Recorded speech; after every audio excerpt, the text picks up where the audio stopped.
WNST by Howard Bank, as well as our friends at Royal Farms, real fresh, real fast. We're also racing down in Laurel this weekend, and I got a guy here racing to tax season.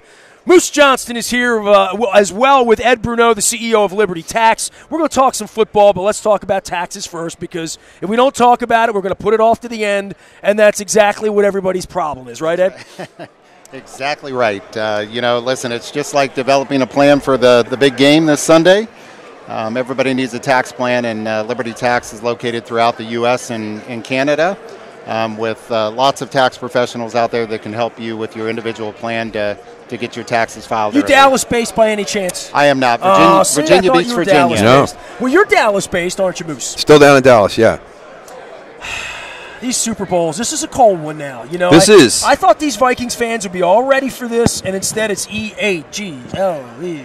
Well, how many times has the Patriots gone? It's become old hat for their fan base. You know, they've been there, done that. Yeah, so, for Philadelphia, I'm happy for them. It's a tough place to play. They've got a very passionate fan base, so, I'm glad. I'm glad they're up here. Hopefully they pull it off. I know that sounds strange, but I'd much rather have an Eagles franchise with their first Super Bowl victory than the New England Patriots with their sixth and third in 4 years for the second time.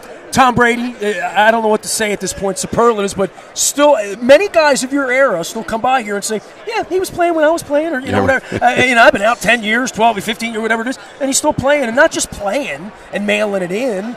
He's the favorite to win another Super Bowl this week. Yeah, you know what? It was funny, though. We had a conversation, and I had never really thought of it this way before, but, the way the modern rules have changed to protect the quarterback, everybody now wants to go back. The other part of that conversation is how good would Troy Aikman have been with the rules that Tom's been able to play? How good would John Elway have been if he would have had the rules to play under? Brett Favre, these guys that just took a beating on Sundays because the rules were completely different. I don't think it's fair. I think that takes away from what Tom's accomplished. I mean, it's just absolutely amazing what he's done, because the one thing that's always been impressive to me is when we talk about the iconic quarterbacks throughout the NFL, there's always been, that go-to guy that he's had. It was Troy Aikman and Michael Irvin. It was, it was Joe Montana, Jerry Rice, John Taylor, Terry Bradshaw, Lynn Swann. They've always had that guy, John Stallworth. Yeah, he'll get upset with me. I know. I know how that goes. Yeah. And so those guys always had that consistency. Tom has kind of been the one piece, and everything has revolved around him. It was a running game and a defense early in his career before he became who he was, and then once they recognized what they had, it was Wes Welker in the slot and working that, and you're kind of revolutionizing. It seems like Belichick's always been ahead of the curve on what the next thing is going to be in the NFL. You had Randy Moss, they brought him in, and now you got the big vertical threat on the outside. They won with Gronkowski and Hernandez, the double tight end, and the double tight end became a big thing. And then they went to this running back by committee that they do with Deion Jones and Collins and all these guys and Burkhead, and they seem to be ahead of the curve on that one. So, it's always been a revolving cast around the greatness of Tom Brady that's been able to sustain this run that they've been on. Then there's this Eagles team that, I don't know, back in your day, if Troy gets hurt in Week 13, you guys were all world, beating everybody by 50 points in Super Bowls.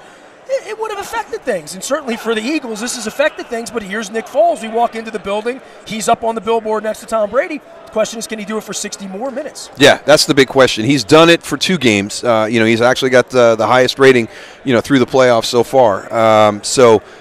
Can he do it one more time? And, I kind of go back to what happened the 2 times that the Patriots have lost in the Super Bowl. And they lost both to Eli Manning.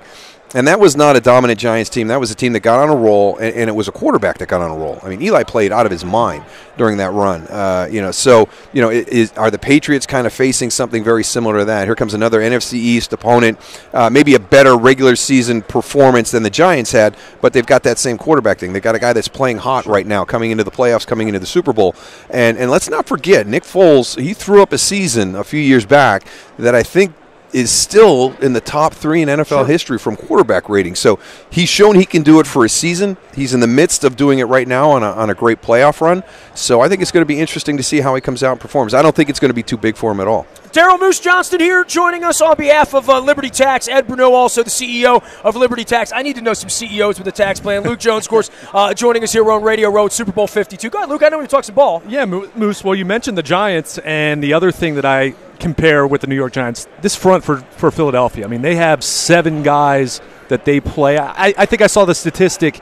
They have 7 different defensive linemen who play 40 to 70% of their snaps. I mean, they just rotate so many guys in, and that kind of reminds me of the Giants as well. I mean, Tuck and Strahan, I mean, all those guys were able to get after Brady, and I think Philadelphia will question Foles. Brady's there. I mean, we know it's the Patriots. You're going to expect them to do it until they don't do it. Mm-hmm. But I look at that Philadelphia front, and there's another comparison to the Giants that I see that being a possibility that, I mean, they could just wreak total havoc. Yeah, I was impressed by how the Patriot offensive line handled Jacksonville. Yeah. Jacksonville was a dominant defensive front, great sack numbers that forced interceptions and mistakes by quarterbacks. Now, I think that Todd Wash in that game, I don't know how much pressure there was. I remember watching it at critical points, especially down in the red zone, where it was a 3-man rush, a 4-man rush, and they were playing more coverage. I think that'll be the big thing for Jim Schwartz. What does he do? Right. Does he rely on the down 4? Does he add 1? Does he add 2 from time to time? I think you need to do that against Tom Brady, and I think you can go back to that AFC Championship game and see that. When you've got, Calais Campbell and the guys that they can roll in that front, and then the linebackers, they've got good blitzing secondary personnel in Jacksonville, and I just don't think they pressured enough. I think it'll be interesting to see what Jim Schwartz does there, because I do agree with you. One of the big things the Giants did was they got Tom off the spot, right, and he didn't really feel comfortable in the pocket that day. And that definitely impacted him a little bit. So, how does Philadelphia do that? Can they do it with just the 4, with that rotation that you talk about, or do they need to start adding some pieces? And I wouldn't be surprised to see Jim Schwartz add a couple of blitzes from time to time. Ravens, we're in Baltimore. Some thoughts about where they are, where we are at sort of this middle place, drafting in the middle, not making the playoffs 3 years in a row, 4 out of 5, yet not a lot of changes. And, you talked about Eli Manning getting hot. We still remember 5 years ago this week, there was a little purple flavor down there in New Orleans with Joe Flacco. Billick always says, they say you can never take the championship away, but they're going to try, afterward. Yeah, and it's not. It's not easy to do, and nobody makes excuses for winning a championship. Every season is different. Every challenge is different. Dallas is kind of similar to you guys right now. We're up and down on a roller coaster right now, and we had some substantial change for the first time. But we'd gone through that ride for about 5 or 6 years with an up and down performance and not a lot of playoff success. And this year there was finally some substantial change on the coaching staff. So I don't know. Is that something in the near future here with the Baltimore Ravens if they don't have the success next season? So we'll have to wait and see. But we got a general manager. He's picked every player in the history of the organization. 22. He's closer to the end than the beginning. John's 10 years in now. Yeah. Flacco's 10 years in. So at some point, there's going to, just like this Belichick thing, looks like party might be over on Monday morning. Yeah, one way or the other, right? I'll believe that when I see exactly, it. Right? I just think nobody looks at it from the other perspective. This is the first time in 15 years, 18 years that we've had a little flare-up with the alpha male mentality and the egos that are in that organization, from Robert Kraft to Bill Belichick to Tom Brady to all those guys, and we have a little flare-up right now because what? That's just natural. Well, it's the first time the organization you played in. That's all you had every 15 minutes. But it's also the first time Belichick's had somebody come to the back door and pull all of his assistants out the back. That's about to happen. Yeah, and that was one of the things that I don't think people pay a lot of attention to. In Dallas, everybody says, well, what was kind of the first stone that kind of tipped that took your run away from you? It was a lot of the players that we were losing because free agency came into play in '94, but we had already lost Dave Wannstedt and Tony Wise to Chicago, North Turner up to Washington. The coaches are just as critical. Ernie Zampese was a fantastic offensive coordinator. He was kind of the mentor to North Turner. But North Turner on a Sunday afternoon upstairs in the booth was unbelievable as a play caller. I don't know if there's anybody better. And, that is a loss that we could never overcome. You were just never going to overcome that because Norv was so unique in his ability as a play caller. So when you start to lose those coaches because, you've had so much success that people want a piece of your organization, and that's the way you do it, it'll be interesting to see what happens next year. But this has happened to the Patriots in the past. They lost Josh McDaniel, back in the day. They lost Charlie Weiss back in the day. They lost, some of the key parts of their staff. Those guys didn't go out and have the success that they had. I still think that this is all Bill Belichick, and there'll be a new group that comes in, and they'll learn the Patriot way. And this thing just seems sustainable. I don't know why. I don't know how. You'd have to be inside to really get a real firm grasp on that knowledge. But they are doing things that aren't supposed to happen in the way the NFL does business today.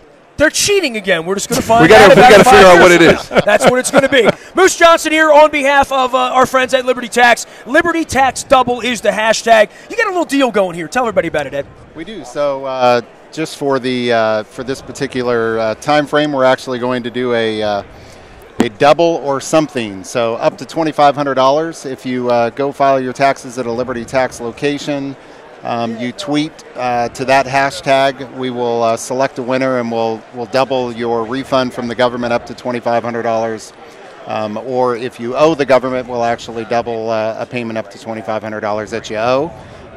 Great time to get a game plan together for taxes. Obviously, we're right in the height of tax season. Many people wait until the end, and then it's a little too late. And we've got obviously legislative changes that have occurred. And I would just say, I've heard. Yeah, go to a tax professional that can help simplify what isn't really simple, and put your game plan together. So Liberty Tax Double, the way to find that. And Moose, who's going to win?